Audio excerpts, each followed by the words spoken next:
Hi, it's me again with CorelDraw tips and tricks. Somebody sent me this effect. It's called stained glass. And if you look at under wireframe, it's just a box. So you can't do anything with it. You can't ungroup it. We grab it and go to object. You can't ungroup it. You can't convert it to a curve. But we can go up to bitmap and convert it to a bitmap, convert it to grayscale. So it'll get all the factors. Go up to trace bitmap, outline trace clip art.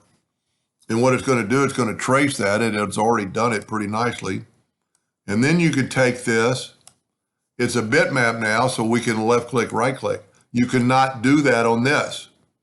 And if we look at the difference between wireframe view, you can see that that's a bitmap effect or the stained glass effect kind of taking over. And then you can do anything you want to it. Let me move this out of the way, and I'm only going to do the top part of this, but if you wanted the solder to be white, you just get your Smart Fill tool set on white and go right there to the solder and put it white. If you want, this color to be in a couple spots, and then if you want, and don't worry about the outline looking right now. We can always get rid of the black line. Let's go with I'm just going to do a few here just so you'll kind of understand how to do this. And we don't want a yellow because we've already got a yellow background. And you wouldn't want two of them that close together, but that's beside the point. Let's go with an orange. And we'll finish it out with just one more color, and then I'm going to show him.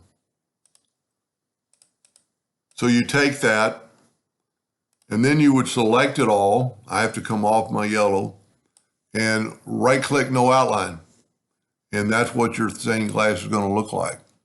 Now, with that said, and I made it really little so I was just playing around with the stained glass, and look at this.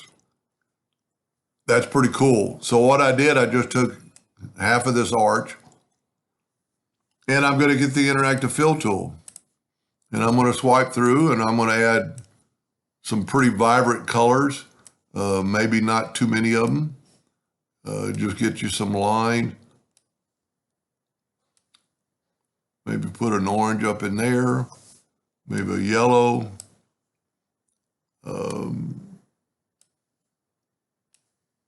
I don't really want that color.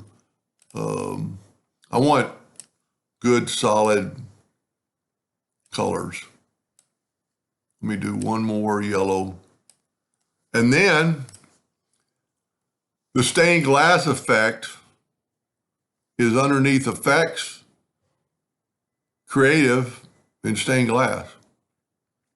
You can change the solder to white. You can change the solder width. You can change the light intensity, and you can change the size of the stained glass, the pieces, individual pieces, and make them a little bigger. And then just say, okay. I don't know how long that would take you to color that in. And also, whenever you're working with something like this, it's taking up so much memory that things kind of slow down in your computer. But that's pretty cool. And then you could, well, you wouldn't want to do the same thing there and add colors. But I guess if you want to replace some colors, you could. But you'd have to trace it and then move all the other colors over and then change that color. But that's, let's look at that underneath a black background.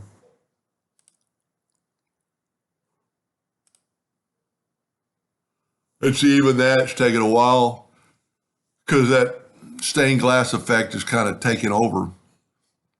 But it's a pretty neat effect, and that looks pretty cool. You can change a lot of stuff up. Anyway, I hope that answered his question, and thank you for watching.